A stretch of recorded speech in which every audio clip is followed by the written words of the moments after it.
चलो बेटा शुरू करते हैं।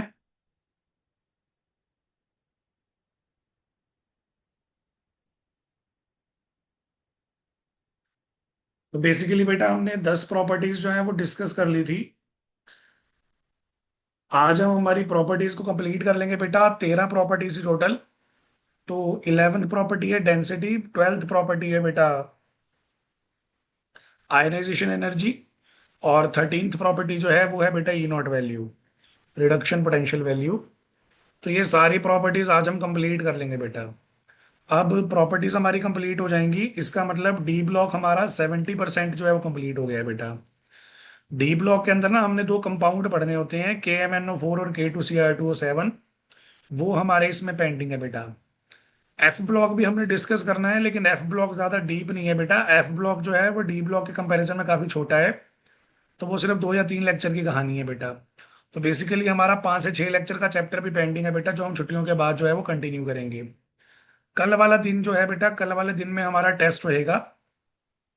ये जितनी भी डी ब्लॉक प्रॉपर्टीज मैंने आपको पढ़ा दी हैं बेटा, उन सभी प्रॉपर्टीज का कल टेस्ट रहेगा बेटा सैटरडे को।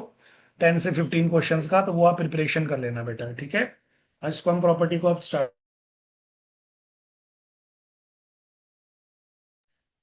चलो बेटा, तो ध्यान से देखोगे। सबसे पहली प्रॉपर्टी जो हम है वो डिस्कस कर रहे हैं बेटा, डेंसिटी। ठीक है। अब हमने ये बताना है, जो हमारे पास अलग अलग तरह के ट्रांजिशन एलिमेंट हैं, उनकी जो डेंसिटी है वो कैसे वेरी करती है। तो बेसिकली देखो बेटा, डेंसिटी का फॉर्मूला क्या होता है। डेंसिटी का फॉर्मूला हमारे पास होता है बेटा मास अपॉन वॉल्यूम। यानी कि डेंसिटी जो होती है वो मास के डायरेक्टली प्रोपोर्शनल होती है, और वॉल्यूम के इनवर्सली प्रोपोर्शनल होती है बेटा। तो अगर आपको याद हो, मैंने आपको रेडियस का ट्रेंड बताया था बेटा। लेफ्ट टू राइट जब हम रिमूव करते हैं किसी भी सीरीज में, मैं एक बार 3D सीरीज का एग्जांपल ले लेता हूँ। तो 3D सीरीज में जब आप लेफ्ट टू राइट मूव करते हो, ओवरऑल साइज जो होता है वो डिक्रीज हो रहा होता है बेटा। बस एक लास्ट में छोड़ के कॉपर से जिंक में साइज थोड़ा सा इंक्रीज हो जाता है। अदरवाइज ओवरऑल अगर आप देखोगे ना, जनरली साइज डिक्रीज हो रहा है। लेफ्ट टू राइट जाने पे साइज डिक्रीज हो रहा है, न्यूक्लियर चार्ज इंक्रीज हो रहा है, जिससे बेटा वॉल्यूम डिक्रीज हो जाती है। और अगर वॉल्यूम डिक्रीज होगी, तो वॉल्यूम के इनवर्सली प्रोपोर्शनल है बेटा डेंसिटी। अगर वॉल्यूम डिक्रीज होगी, तो डेंसिटी इंक्रीज हो जाएगी। इसका मतलब लेफ्ट टू राइट जाने पे डेंसिटी इंक्रीज होगी। उसी के साथ साथ अगर आप देखोगे, लेफ्ट टू राइट जाने पे एटॉमिक नंबर भी तो बढ़ रहा है बेटा।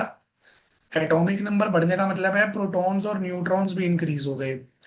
प्रोटॉन्स और न्यूट्रॉन्स इंक्रीज हो गए हैं तो मास भी इंक्रीज होगा। और अगर आप देखोगे, डेंसिटी जो है वो मास के डायरेक्टली प्रोपोर्शनल है बेटा। अगर मास इंक्रीज होगा तो डेंसिटी भी इंक्रीज होगी। यानी कि हमारे पास डेंसिटी को डिसाइड करने वाले दो ही फैक्टर थे। एक फैक्टर था मास, एक फैक्टर थी वॉल्यूम, सॉरी। मास जो है वो भी इंक्रीज हो रहा है लेफ्ट टू राइट, जो डेंसिटी को प्रमोट करेगा। वॉल्यूम डिक्रीज हो रही है बेटा लेफ्ट टू राइट, वो भी डेंसिटी को प्रमोट करेगी। यानी कि दोनों के दोनों फैक्टर ही डेंसिटी को सपोर्ट करते हैं। लेफ्ट टू राइट जाने पे डेंसिटी इंक्रीज होती है बेटा, स्ट्रिक्टली कोई एक्सेप्शन नहीं आती। हाँ, बस एक लास्ट में एक्सेप्शन आती है थोड़ी सी। वो है बेटा कॉपर और जिंक की वजह से। कॉपर से जिंक जाओगे तो साइज इंक्रीज हो जाएगा ना।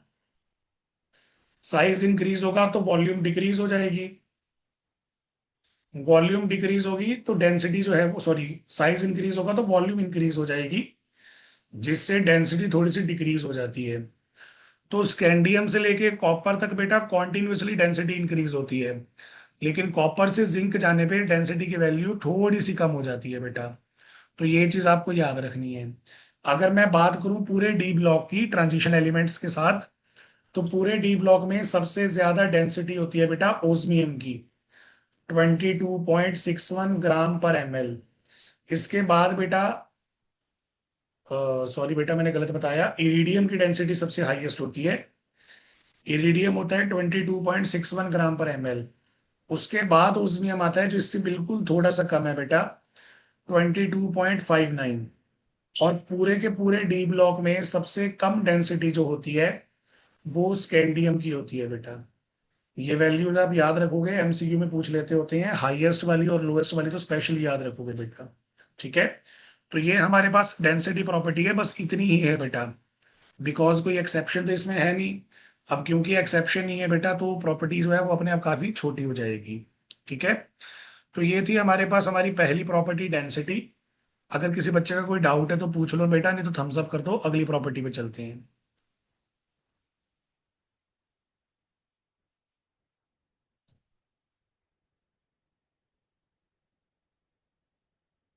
ठीक है बेटा, नेक्स्ट हमारे पास आ गया। नेक्स्ट प्रॉपर्टी है बेटा आयनाइजेशन एनर्जी या आयनाइजेशन एंथैल्पी, एक ही बात है। प्लस वन में पढ़ी हुई है आपने ये प्रॉपर्टी। कोई भी एटम है बेटा गैसियस स्टेट में, अगर उसके वैलेंस शेल से आपको इलेक्ट्रॉन रिमूव करना है, तो इलेक्ट्रॉन रिमूव करने के लिए जो एनर्जी हम प्रोवाइड करते हैं उसे हम बोलते हैं आयनाइजेशन एनर्जी। तो यहाँ पे आयनाइजेशन एनर्जी से रिलेटेड कुछ पॉइंट हमें बताए हुए हैं बेटा, उन पॉइंट्स के बारे में हम यहाँ पे बात कर लेते हैं। तो हमें यहाँ पे फर्स्ट पॉइंट में बोला गया, डी ब्लॉक एलिमेंट्स की जो फर्स्ट आयनाइजेशन एनर्जी होती है वो एस ब्लॉक से ज्यादा होती है, लेकिन पी ब्लॉक से कम होती है। तो इसकी तो बड़ी सिंपल सी एक्सप्लेनेशन है, देखो बेटा। मान लो ये हमारे पास हमारा पूरा का पूरा पीरियोडिक टेबल है। ये आ गया एस ब्लॉक, ये आ गया डी ब्लॉक और ये आ गया P block. Left to right जब आप जाते हो बेटा, left to right number of shell तो सेम रहते हैं, नंबर ऑफ शेल जो है वो सेम रहते हैं, लेकिन न्यूक्लियर चार्ज इंक्रीज हो जाता है। न्यूक्लियर चार्ज इंक्रीज होने से इलेक्ट्रॉन जो है वो टाइटली अट्रैक्ट हो जाएंगे, जैसे जैसे आप लेफ्ट टू राइट मूव करोगे। और जैसे जैसे इलेक्ट्रॉन्स टाइटली अट्रैक्ट होंगे, फिर उनको निकालने के लिए एनर्जी भी ज्यादा देनी पड़ेगी, इसलिए आयनाइजेशन एनर्जी ज्यादा हो जाती है बेटा। सबसे पहले एस ब्लॉक आ रहे हैं ना, तो एस ब्लॉक की वैल्यू सबसे कम आएगी। उसके बाद जब हम एस से आगे गए तो डी ब्लॉक आया। डी ब्लॉक में न्यूक्लियर चार्ज इंक्रीज हो गया है, इसलिए वैल्यू भी इंक्रीज हो जाती है। अब डी से भी ज्यादा पी के अंदर न्यूक्लियर चार्ज इंक्रीज हो रहा है बेटा, वो लास्ट में आ रहे हैं, इसलिए पी ब्लॉक वालों की आयनाइजेशन एनर्जी जो होती है वो डी ब्लॉक से भी ज्यादा आएगी बेटा। तो पहला रीजन जो है, पहला पॉइंट जो है वो काफी सिंपल है बेटा, सिंपल सी एक्सप्लेनेशन के साथ है, वो मैंने आपको बता दिया। अब दूसरा हमारे पास पॉइंट है बेटा ट्रेंड का। अगर हम ट्रेंड की बात करें तो जनरली आयनाइजेशन एनर्जी जो होती है लेफ्ट टू राइट बेटा वो इंक्रीज होती है। मतलब जैसे जैसे आप थ्री डी सीरीज में लेफ्ट टू राइट जाओगे, आयनाइजेशन एनर्जी की वैल्यू जो होती है वो इंक्रीज हो जाती है बेटा। लेकिन वहां पे हमारे पास कुछ एक्सेप्शंस हैं, कुछ इरेगुलरिटीज आती हैं। अब यहाँ पे ना मुझे दो बातें एक्सप्लेन करनी है।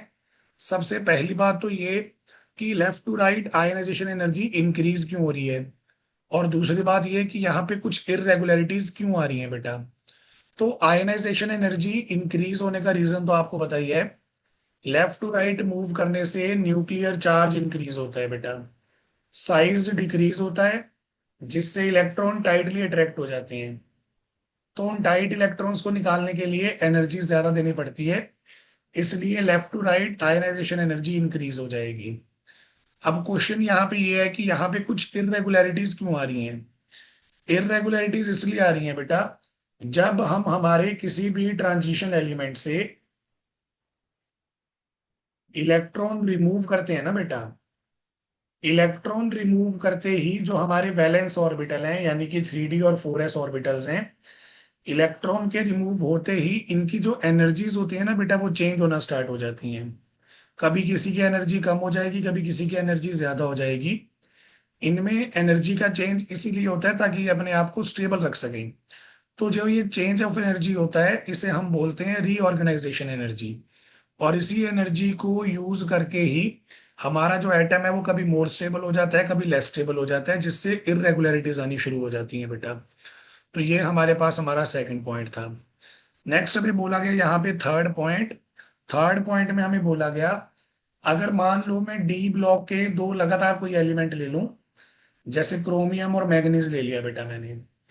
एस ब्लॉक के कोई लगातार दो एलिमेंट ले लूं, जैसे लिथियम और सोडियम ले लिया, या पी ब्लॉक के कोई दो लगातार दो एलिमेंट ले लूं, जैसे कार्बन और सिलिकॉन ले लिया।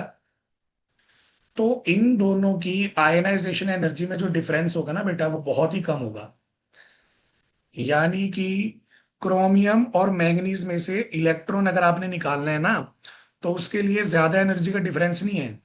अगर मान लो क्रोमियम में इलेक्ट्रॉन निकालने के लिए आपने 100 एनर्जी दी थी, तो मैंगनीज में आपको 120 देनी पड़ेगी, बस इतना ही फर्क होगा, इससे ज्यादा फर्क नहीं होगा। लेकिन अगर आप इसे कंपेयर करोगे एस ब्लॉक या पी ब्लॉक से, तो वहां पे दो एलिमेंट्स के बीच में आयनाइजेशन एनर्जी का डिफरेंस काफी हाई आता है बेटा। जैसे मान लो, मैं एग्जांपल के लिए बोल रहा हूँ आपको समझाने के लिए सिर्फ, जैसे मान लो कार्बन में से इलेक्ट्रॉन निकालने के लिए 80 की एनर्जी देनी पड़ी, तो सिलिकॉन से इलेक्ट्रॉन निकालने के लिए हमें मान लो बेटा 40 की एनर्जी देनी पड़ी, डिफरेंस काफी ज्यादा आ गया। तो डी ब्लॉक के सक्सेसिव एलिमेंट्स में आयनाइजेशन एनर्जी का डिफरेंस बहुत ही कम होता है बेटा। एस ब्लॉक या पी ब्लॉक में दो एलिमेंट्स के बीच में आयनाइजेशन एनर्जी का डिफरेंस बहुत ज्यादा होता है। तो इसका क्या रीजन है बेटा? इसका रीजन है क्रोमियम और मैंगनीज में इलेक्ट्रॉन जो होता है वो डी सब शेल में प्रेजेंट है बेटा। +1 में आपने पढ़ा हुआ है कि डी सब शेल वालों का शील्डिंग इफेक्ट जो होता है वो पुअर होता है। मतलब अगर आपने डी सब शेल में से इलेक्ट्रॉन रिमूव कर भी दिया, तो भी बेटा उसकी पुअर शील्डिंग थी, वो एस ऑर्बिटल या पी ऑर्बिटल या जो बाकी इलेक्ट्रॉन्स हैं उनकी एनर्जी को ज्यादा अफेक्ट नहीं करेगा। यही अगर इलेक्ट्रॉन हमारे पास एस या पी में होगा ना बेटा, एस और पी का शील्डिंग इफेक्ट ज्यादा होता है। तो जब वहां से आप इलेक्ट्रॉन रिमूव कर देते हो, तो बाकी के बचे हुए इलेक्ट्रॉन्स को अट्रैक्शन और भी ज्यादा मिलती है, जिससे वो टाइट हो जाती हैं। इसलिए इलेक्ट्रॉन निकालना थोड़ा सा मुश्किल हो जाता है बेटा। लेकिन डी ब्लॉक में एनर्जी डिफरेंस कम इसीलिए आ रहा है क्योंकि आप इलेक्ट्रॉन डी सब शेल में से निकालोगे। डी सब शेल में इलेक्ट्रॉन्स का पुअर शील्डिंग होता है, तो उन्होंने कुछ खास अट्रैक्शन नहीं रोकी हुई थी। मतलब उनके निकल जाने से बाकी इलेक्ट्रॉन्स को कोई फायदा नुकसान नहीं होगा। इसलिए वैल्यू जो होती है उसका चेंज काफी कम आता है बेटा। तो ये हमारे पास हमारा थर्ड पॉइंट था बेटा। नेक्स्ट है हमारे पास हमारी एक्सेप्शंस। फोर्थ पॉइंट से लेके जो एट्थ पॉइंट है बेटा, यहाँ पे हमने कुछ ट्रेंड, कुछ एक्सेप्शन एक्सप्लेन करनी है। तो एक चीज मैं आपको ये एक्सप्लेन करने से पहले ही बता देता हूँ बेटा, आयनाइजेशन एनर्जी में कोई भी क्वेश्चन आ जाए, सबसे पहले आपने चेक करनी है बेटा इलेक्ट्रॉनिक कन्फिग्रेशन। इलेक्ट्रॉनिक कन्फिग्रेशन से 90% चांस है कि आप अपना क्वेश्चन जो है वो एक्सप्लेन कर दोगे। बाय चांस अगर आयनाइज इलेक्ट्रॉनिक कन्फिग्रेशन से सॉल्व नहीं हो पा रही है आयनाइजेशन एनर्जी, तो आपने यूज करना है बेटा शील्डिंग इफेक्ट या पेनिट्रेशन इफेक्ट। इसके अलावा कोई और फैक्टर है ही नहीं बेटा। सबसे पहले ट्राई करोगे आप इलेक्ट्रॉनिक कन्फिग्रेशन, 90% चांस है उसी से क्वेश्चन हो जाएगा। बाकी के 10% के लिए आपको शील्डिंग इफेक्ट का या पेनिट्रेशन इफेक्ट का यूज करना पड़ सकता है बेटा। जैसे आपको भी मैं ये वाले एग्जांपल्स करवाऊंगा ना, वहां से भी आपको क्लियर हो जाएगा। सारे के सारे एग्जांपल्स जो हैं हमारे, वो इलेक्ट्रॉनिक कन्फिग्रेशन से सॉल्व हो जाएंगी। जैसे बेटा फोर्थ क्वेश्चन देखो, फोर्थ पॉइंट देखो, सॉरी, फोर्थ पॉइंट में हमें बोला गया जिंक कैडमियम मरकरी की फर्स्ट आयनाइजेशन एनर्जी हाई क्यों आती है बेटा? तो जिंक लिख लो, चाहे चाहे कैडमियम देख लो बेटा, चाहे मरकरी देख लो, ये सारे के सारे फुली फील्ड स्टेबल हैं बेटा। जब इनकी इलेक्ट्रॉनिक कन्फिग्रेशन ही फुली फील्ड स्टेबल है, तो इसका मतलब इन्हें बेटा आप इलेक्ट्रॉन रिमूव करने के लिए यूज नहीं कर सकते। बिकॉज अगर आप इलेक्ट्रॉन रिमूव करोगे तो इनकी स्टेबिलिटी तो खराब हो जाएगी। तो अपने आप को बचाने के लिए इलेक्ट्रॉन रिमूवल से ये क्या करते हैं बेटा, हाई वैल्यू डिमांड करते हैं। ये सोचते हैं कि हम ज्यादा वैल्यू मांग लेंगे इलेक्ट्रॉन के लिए तो कोई देगा ही नहीं, इसलिए हम स्टेबल रहेंगे, हमसे कोई भी इलेक्ट्रॉन नहीं छीन पाएगा। इसलिए बेटा जितने भी ट्रांजिशन एलिमेंट होते हैं सब के सब हाई वैल्यू ही शो करते हैं बेटा। दूसरी बात हमें बोली यहाँ पे, जब हम क्रोमियम से मैंगनीज जाएंगे और इनकी सेकंड आयनाइजेशन एंथैल्पी कंपेयर करेंगे ना, तो वो क्रोमियम की ज्यादा आएगी, मैंगनीज की कम आएगी, मतलब वैल्यू डिक्रीज हो गई है। और सेम कहानी है बेटा कॉपर टू जिंक के लिए। कॉपर से जिंक पे जब हम सेकंड आयनाइजेशन एंथैल्पी कंपेयर करेंगे, तो हमारे पास वैल्यू में डिक्रीज आएगा। यानी कि पहले वाला वैल्यू ज्यादा डिमांड करेगा और बाद वाला वैल्यू जो है वो कम डिमांड करेगा। अब इसका क्या रीजन है देखो, देखो बेटा सेकंड आयनाइजेशन एंथैल्पी पे क्वेश्चन है ये। तो एक बार मैं फर्स्ट वाले का काम निपटा लूं, उसके बाद सेकंड वाला देखता हूँ। तो ये आ गया क्रोमियम, ये आ गया मैंगनीज। क्रोमियम होता है 3d5 4s1 और मैंगनीज होता है बेटा 3d5 4s2। पहला इलेक्ट्रॉन जब मैं रिमूव कर दूंगा तो ये बन जाएगा 3d5 और यहां से पहला इलेक्ट्रॉन रिमूव कर दूंगा तो ये बन जाएगा 3d5 4s1। अब बात हमें ये बोली गई है कि सेकंड आयनाइजेशन एंथैल्पी डिक्रीज हो गई है, यानी कि सेकंड वैल्यू क्रोमियम की ज्यादा आ रही है और मैंगनीज की कम आ रही है। तो इसके पीछे का क्या रीजन है बेटा? रीजन है electronic configuration. Second electron remove करने से पहले क्रोमियम पहले ही हाफ फील्ड स्टेबल हो चुका है। अगर क्रोमियम का सेकंड इलेक्ट्रॉन आप रिमूव करवाओगे तो उसकी स्टेबिलिटी खराब हो जाएगी बेटा। बल्कि मैंगनीज में ऐसा कुछ नहीं है, मैंगनीज तो अभी स्टेबल बनेगा बेटा। मैंगनीज जो है वो अभी स्टेबल बनेगा, समझ गए? इसलिए बेटा हम बोलते होते हैं यहाँ पे इलेक्ट्रॉन रिमूव करेंगे तो क्रोमियम में से डिफिकल्ट है, बिकॉज वो ऑलरेडी स्टेबल बन चुका है, दूसरा इलेक्ट्रॉन रिमूव नहीं करेगा। मैंगनीज अभी रिमूव करके बनना चाहता है स्टेबल, इसलिए लो एनर्जी शो करेगा। सेम एक्सप्लेनेशन आप दे सकते हो बेटा कॉपर और जिंक के लिए भी। कॉपर की इलेक्ट्रॉनिक कन्फिग्रेशन होती है हमारे पास 3d10 4s1, और जिंक की होती है 3d10 4s2। तो जिंक तो पहले से ही फुली फील्ड स्टेबल है बेटा। आप पहला इलेक्ट्रॉन रिमूव करोगे ना, पहला इलेक्ट्रॉन रिमूव करोगे तो जिंक की वैल्यू हाई आएगी, क्योंकि जिंक पहले से ही फुली फील्ड स्टेबल है। कॉपर की जो वैल्यू है वो कम आएगी बेटा। कॉपर जो है वो भी स्टेबल बनना चाहता है फर्स्ट आयनाइजेशन एंथैल्पी में, लेकिन अगर आप सेकंड आयनाइजेशन एंथैल्पी की बात करोगे तो कॉपर की ज्यादा आएगी, बिकॉज कॉपर अब फुली फील्ड स्टेबल बन चुका है, वो इलेक्ट्रॉन रिमूव नहीं करना चाहता। जिंक अभी स्टेबल बना नहीं है बेटा, जिंक को अभी स्टेबल बनना है। इस वजह से जिंक जो है वो सेकंड इलेक्ट्रॉन फटाफट रिमूव कर देगा, एनर्जी लो आएगी बेटा। तो ये हमारे पास हमारी एक्सेप्शंस हैं। सारी की सारी एक्सेप्शंस इलेक्ट्रॉनिक कन्फिग्रेशन से बड़ी आसानी से एक्सप्लेन हो जाएंगी। इसलिए इलेक्ट्रॉनिक कन्फिग्रेशन आपको आनी चाहिए बेटा, कम से कम 3D सीरीज की तो आनी चाहिए। बाकियों की ना भी आती हो उससे भी आपको काफी हेल्प मिलेगी। अब जैसे अगला पॉइंट देखो, अगला पॉइंट हमें बोला गया मैंगनीज की थर्ड आयनाइजेशन एनर्जी काफी हाई होती है बेटा, क्योंकि जब मैंगनीज दो इलेक्ट्रॉन लूज कर देगा ना वो हाफ फील्ड स्टेबल हो जाएगा। थर्ड इलेक्ट्रॉन रिमूव करने के लिए स्टेबिलिटी खराब करनी पड़ेगी, जो कि पॉसिबल नहीं है। इसलिए थर्ड वैल्यू काफी हाई आती है। अब मैंगनीज की थर्ड वैल्यू हाई आ रही है, लेकिन आयरन की थर्ड वैल्यू स्मॉल आएगी बेटा, क्योंकि आयरन जब अपने दो इलेक्ट्रॉन लूज कर देता है वो बन जाता है 3d6। अगर वो एक इलेक्ट्रॉन और लूज कर देगा ना वो हाफ फील्ड स्टेबल हो जाएगा। हाफ फील्ड स्टेबल होने के लिए फटाफट इलेक्ट्रॉन लूज करेगा आयरन, लो वैल्यू शो करेगा बेटा। तो इस तरह से ये क्वेश्चंस हैं बेटा। लास्ट पॉइंट है हमारा, प्रॉपर्टी कंप्लीट हो जाएगी।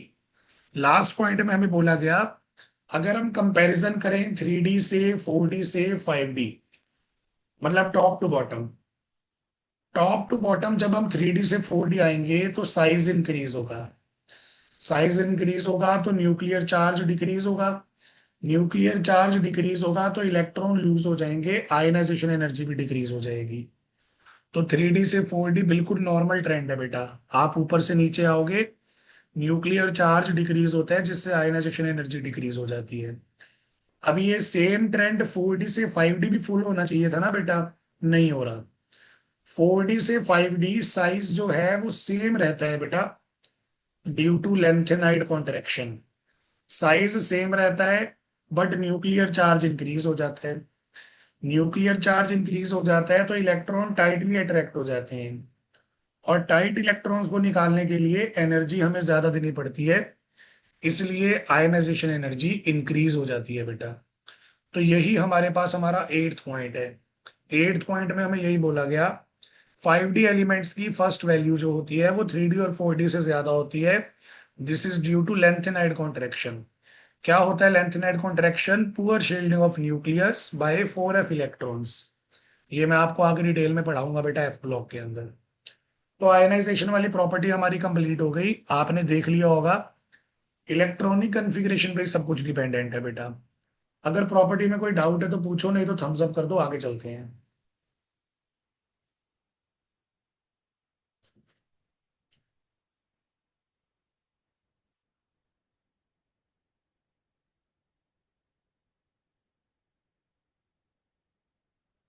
ठीक है बेटा जी। तो अब आ गए हम हमारी लास्ट प्रॉपर्टी पे। लास्ट प्रॉपर्टी है हमारी स्टैंडर्ड इलेक्ट्रोड पोटेंशियल, यानी कि ई नॉट वैल्यू और साथ में केमिकल रिएक्टिविटी। मतलब मेन तो ई नॉट वैल्यू है बेटा। ई नॉट वैल्यू अगर आपको पता होगी तो आप केमिकल रिएक्टिविटी अपने आप प्रेडिक्ट कर लोगे। अब बेटा सर। ध्यान से सुनोगे, सॉल्यूशंस जब हम पढ़ते हैं ना बेटा, तो वहां पे स्टेबिलिटी डिसाइड करने का अलग फैक्टर है।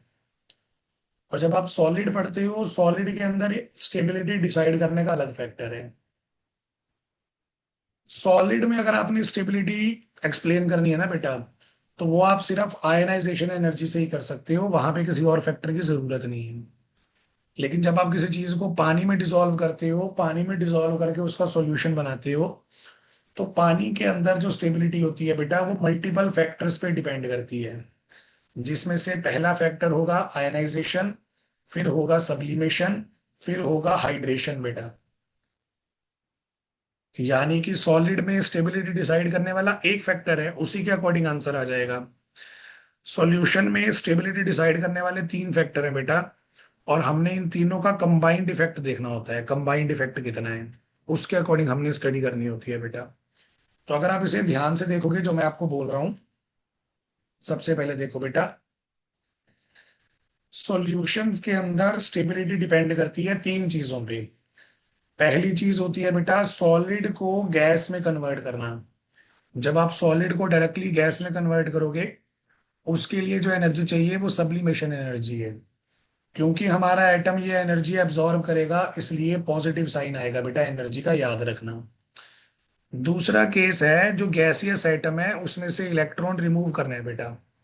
गैसियस एटम में से इलेक्ट्रॉन रिमूव करने के लिए जो एनर्जी चाहिए, उसे हम बोलते हैं आयनाइजेशन एनर्जी। तो वो भी हमें यहाँ पे गिवन है बेटा।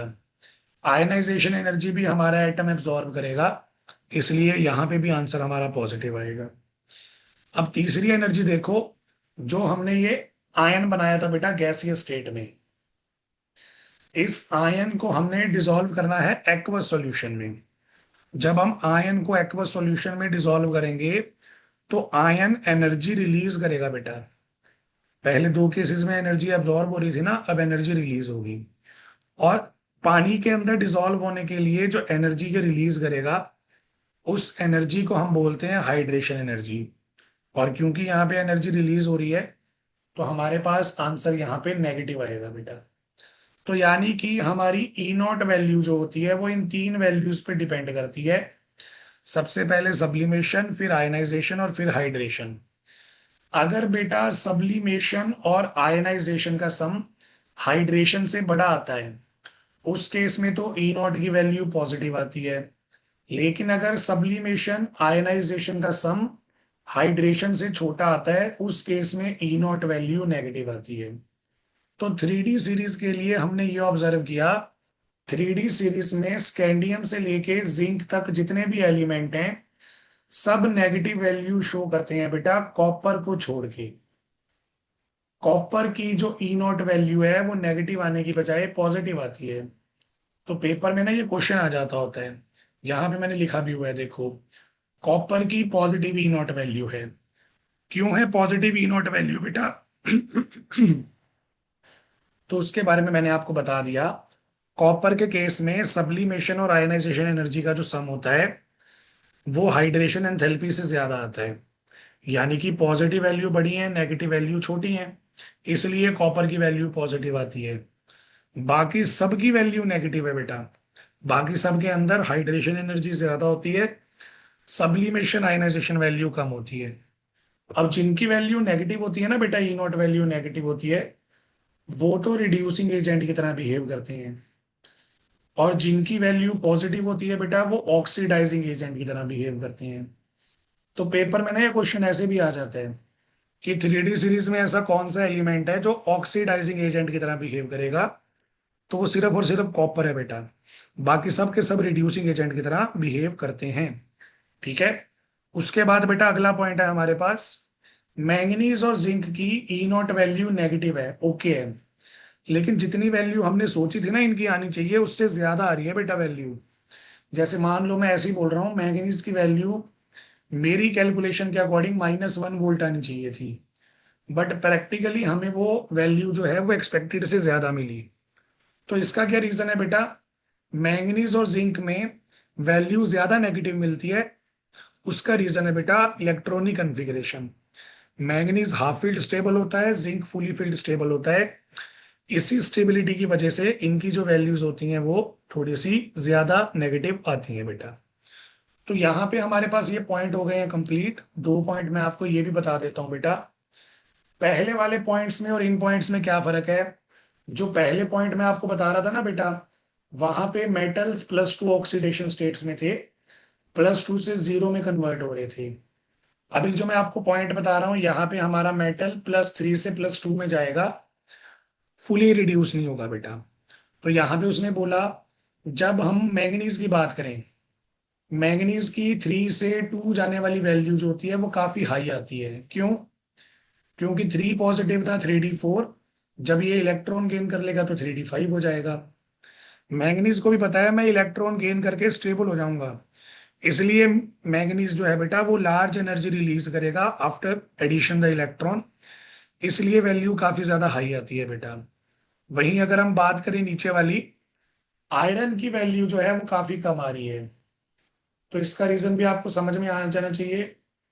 Fe3 जो होता है ना, उसमें आयरन हाफ फील्ड स्टेबल होता है बेटा। अगर आप इलेक्ट्रॉन गेन करवा दोगे तो आयरन की तो स्टेबिलिटी खराब हो जाएगी। तो अपनी स्टेबिलिटी प्रोटेक्ट करने के लिए आयरन जो होता है वो इलेक्ट्रॉन गेन करने की टेंडेंसी कम शो करता है। वैल्यू लेस वैल्यू मतलब लो आएगी बेटा, कम आएगी। तो this is all about properties बेटा। प्रॉपर्टीज यहाँ पे खत्म हो गई है हमारी डी ब्लॉक की। अब हमारा पेंडिंग है इसमें KMnO4, K2Cr2O7, ये दो कंपाउंड्स बेटा, और साथ में F ब्लॉक। तो ये हम कंटिन्यू करेंगे बेटा हमारा हॉलीडेज के बाद। कल का टेस्ट मैंने आपको बता ही दिया। किसी बच्चे का कोई डाउट है तो पूछो, नहीं तो क्लास बेटा ओवर करेंगे। बेटा कौन सा सेकंड पॉइंट अर्शनूर?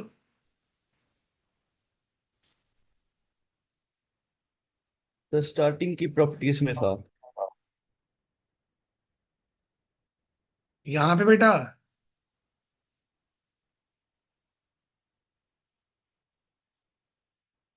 ये वाला कह रहे हो? सर इससे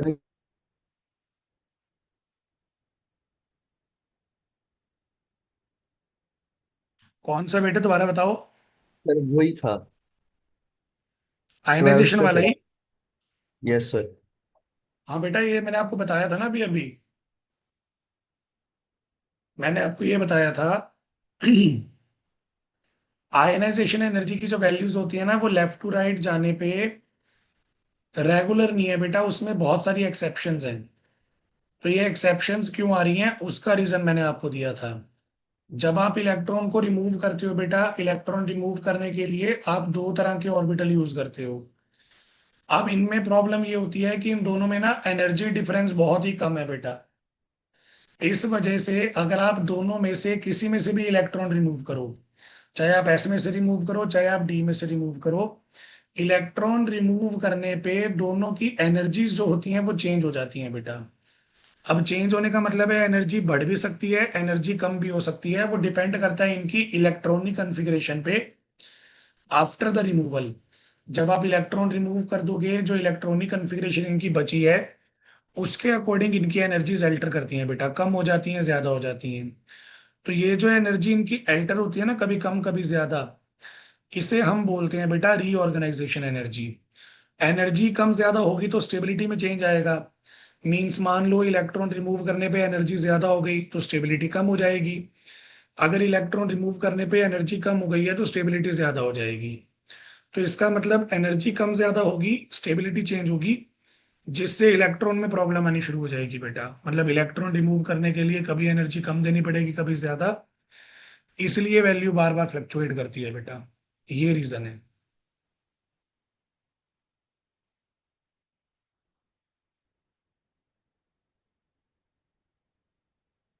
और कोई डाउट हो बेटा?